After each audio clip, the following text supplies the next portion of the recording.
Listen to the conversation between Martin and his doctor and answer questions 1 to 6.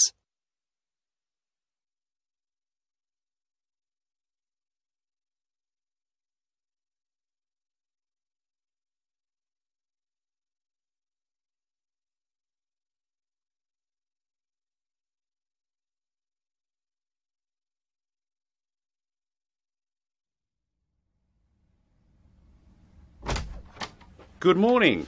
Morning. Come in. Sit down. Now, you're a new patient, aren't you? Yes, that's right.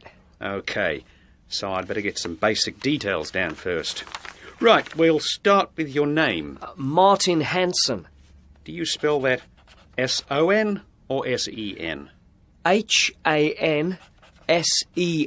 OK. And you are a first-year student? Yes, I am. Studying? Medicine, actually. Ah, good choice. I hope you enjoy it. Thanks. And your address? Yes, it's 13 Chatham Street. That's C-H-A-T-H-A-M, isn't it? That's right. And your phone number? 01734 24655. 01734264555. No, you got the 6 and the 4 the wrong way round. It's 24655. Sorry. Right. And when were you born? On the 15th of June, 1986. Here in New Zealand? Yes. Fine. Now, let's get some of your medical background. Have you ever had any serious illnesses or accidents? A broken leg I got playing football when I was 17. I was in the school team. What position did you play in? I was the goalkeeper. A lot of standing around then. Yes, when we were winning. Right. Anything else? No, apart from that, nothing. And have you had any operations of any kind? No, the only time I've been to hospital was when I broke my leg. Fine. Any allergies? Yes, to dust and cats. What form does that take? How do you react? They both make me sneeze a bit, nothing else. So you're not allergic to antibiotics like penicillin, as far as you know? I don't think so.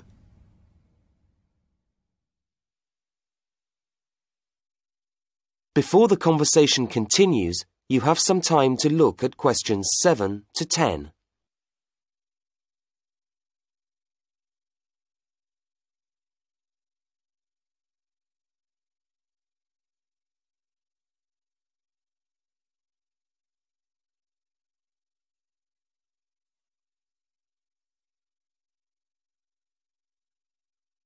Now listen to the next part of the conversation and answer questions 7 to 10.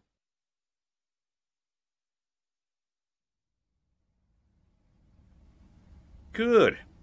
So, what's your problem? Well, recently I've been getting this pain here, just behind my eyes and in my forehead. I see. Have you felt sick or dizzy at all, or vomited? No, not at all. Though the pain is pretty intense sometimes. And how's your health generally? Have you had any colds or flu recently? I had a cold a couple of weeks ago, but that's gone. It was only a sniffle, really. Good. Are you studying a lot? Are you getting enough sleep? Yes, I'm studying quite a lot. I've got some exams coming up in December, but I'm making sure to sleep plenty. What time do you go to bed? Usually around 11. I sleep about 8.5 hours, and I'm up about 7:30, so I have time to go jogging for half an hour before going into the university at 9. Very healthy. And has this pain kept you awake or stopped you jogging?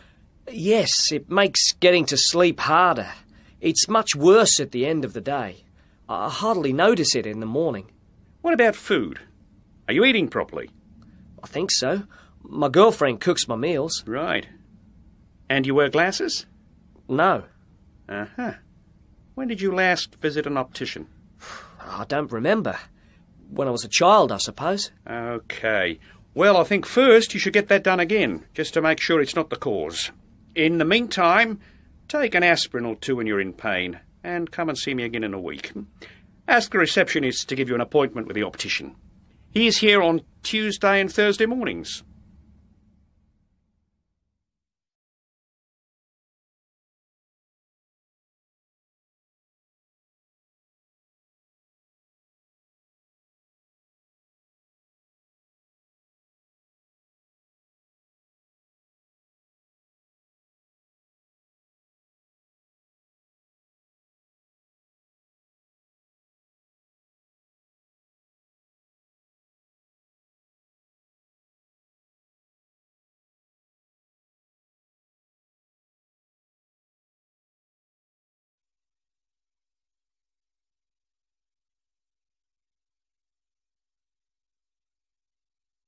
Now listen and answer questions 11 to 15.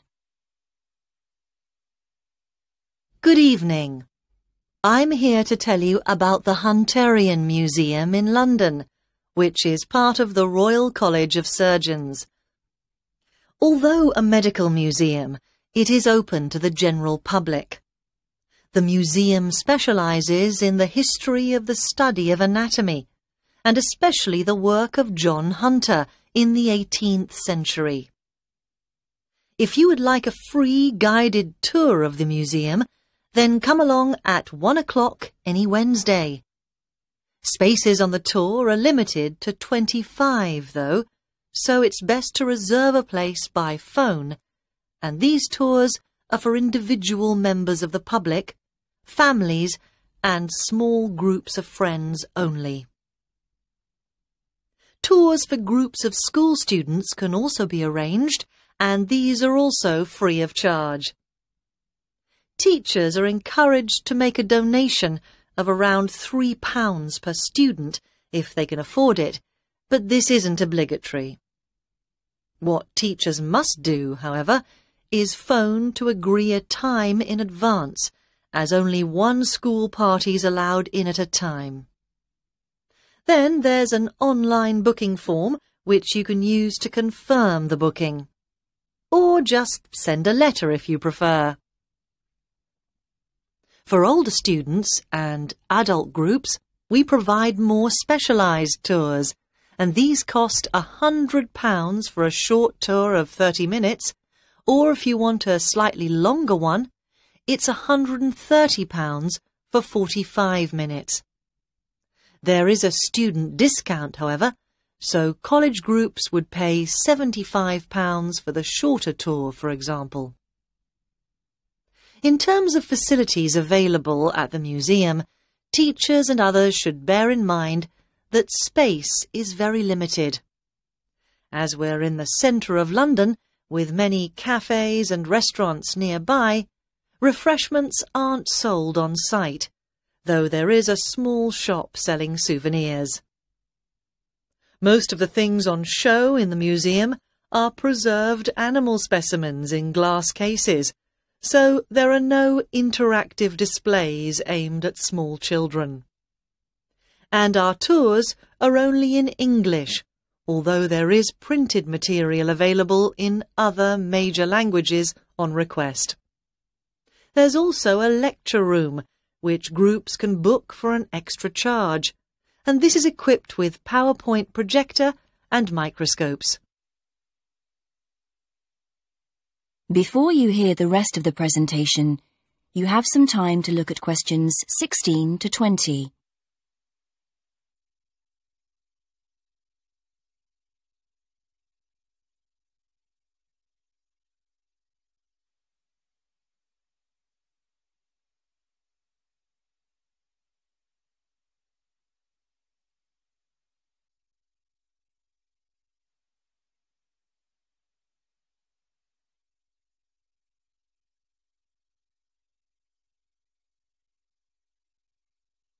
Now listen and answer questions 16 to 20. Next, a bit about the history of the museum and the preserved animal and plant specimens you can see there. The museum's named after John Hunter, who was a pioneer in the study of anatomy. He was among the first to understand that the study of other animals could tell us a lot about how the human body works. John Hunter was born in 1728 and came to London to work as an assistant in an anatomy school in 1748. Here John did his training in the study of human anatomy. It was after 1760, however, that he turned his attention to animals. That's when he became a surgeon in the army, spending 3 years in France and Portugal, where he started collecting and preserving animal specimens such as lizards. On his return to London in 1763, Hunter set up in private practice and started to build up his collection of specimens. When he moved to a big house in Leicester Square in 1783, Hunter started to take in resident students and gave the name Teaching Museum to his collection. By the time of his death in 1793, Hunter had collected specimens from all over the world, including the first kangaroo to be seen outside Australia. He had 14,000 different exhibits, with 500 species of plants and animals represented. And many of these specimens can still be seen in the museum today, because in 1799 the collection was purchased by the government, who presented it to the Royal College of Surgeons. And they've been looking after it ever since, which is why the Hunterian Museum is located in their building in London to this day.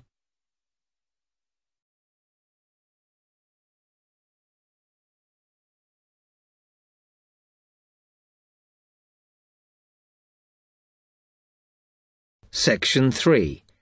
You will hear 2 students, Jenna and Marco, discussing a business studies project they have to do. You now have 15 seconds to read questions 21 to 24.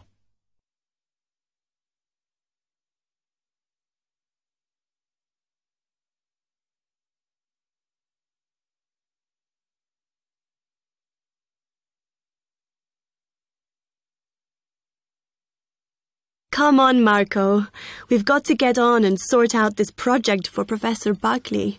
Hang on. I want to make sure we've got all the information.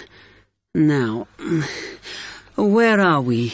Well, today we need to sort out exactly what we're going to do and how we're going to divide the work up. Okay. How long have we got, by the way? The end of term is April 6th. And he said to hand it in on week 8, so that's March 25th at the latest, because the beginning of that week is the 21st, so not long. Right. Have you got the notes there? Yes.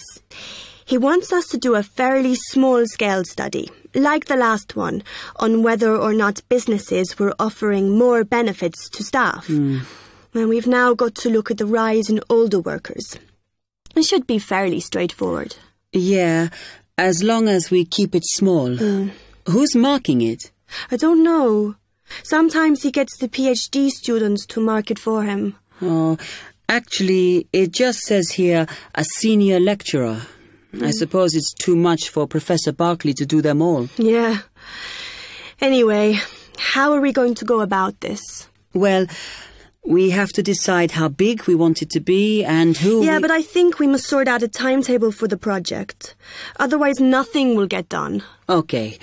Do you want to do that? All right. I'll do it as soon as we finish here.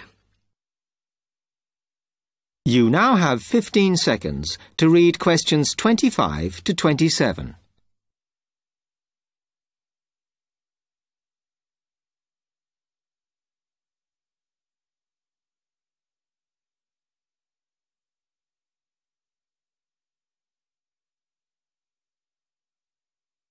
Okay, what do we have to do now for the project? What's the best way to go about it?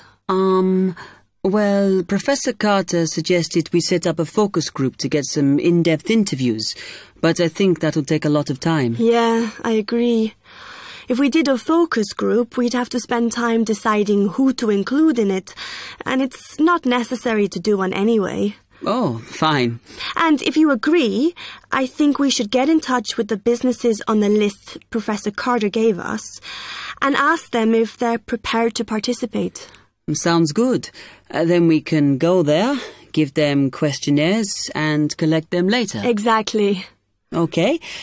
Then do we need to book one of those study rooms in the library so we can work together to input the data? Perhaps not, as I guess just one of us could just sort it out actually. Yes, that would be easier.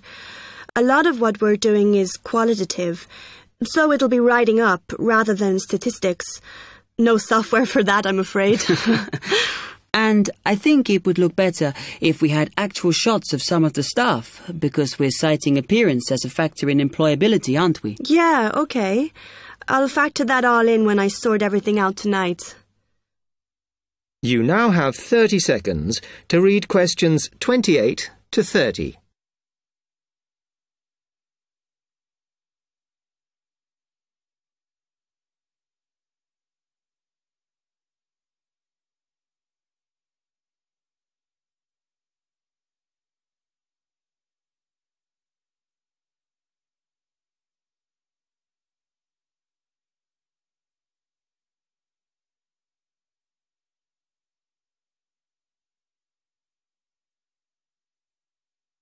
I'm glad we decided to work together.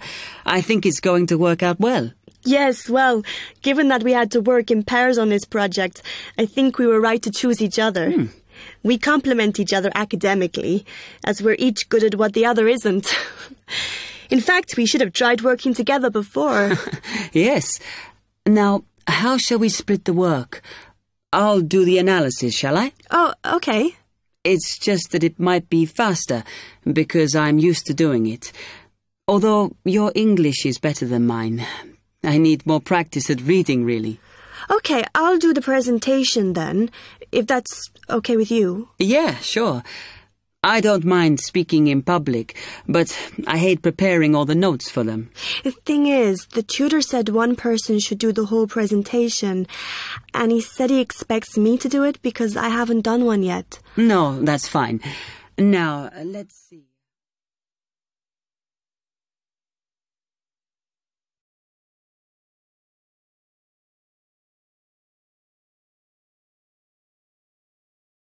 Section 4. You will hear a media studies tutor giving a lecture about news sources. You now have 30 seconds to read questions 31 to 35.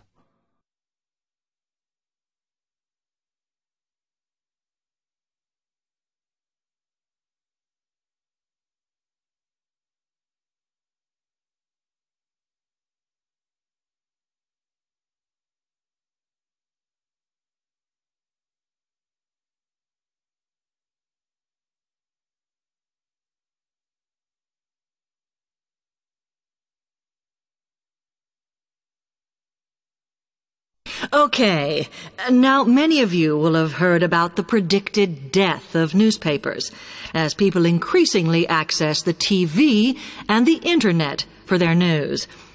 Today, I want to look at the USA, which has very advanced news sources, to see if this is actually true. In the USA, the main news sources without doubt are TV, the Internet, and the press. That is, traditional newspapers.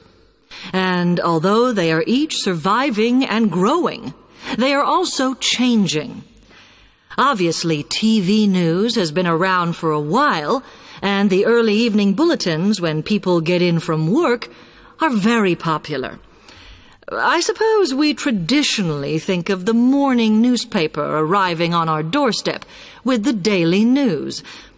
Interestingly, this is not borne out by the statistics, which show that readership in the U.S. is much higher when people have time to relax, when they're not working, especially on Sundays.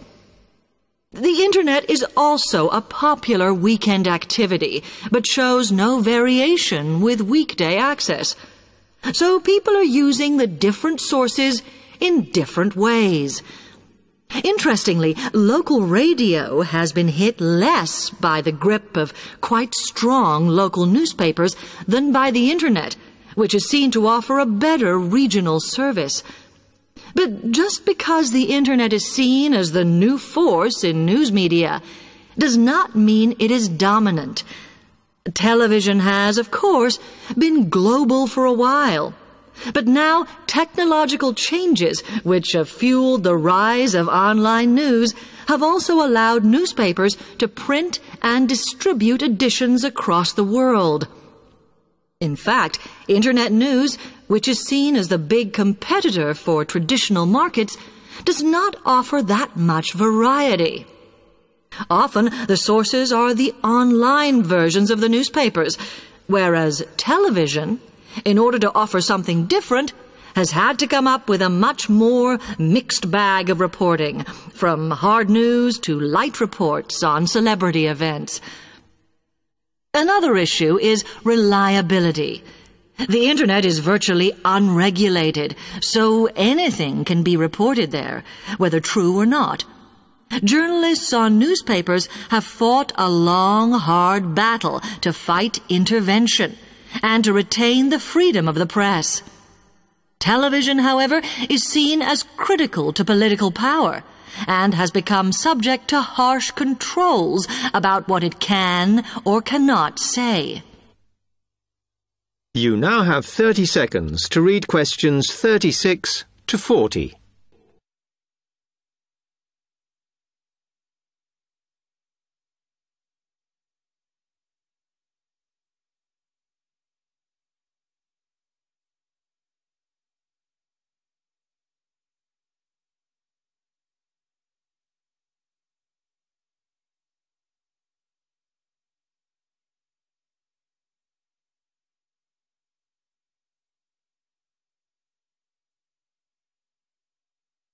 Now, one very critical factor in keeping newspapers alive and well in the USA has been their approach to advertising.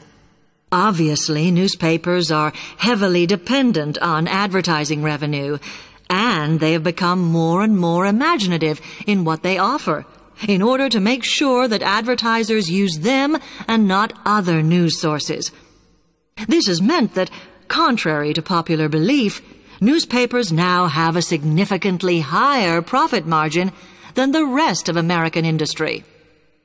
So, how have they managed to raise advertising revenue in this way? Well, they have put a lot of effort into developing and maintaining a very strong association with the retail trade. And they've come up with a winner. A critical tool in their sales plan has been suggesting that the adverts they run can have vouchers.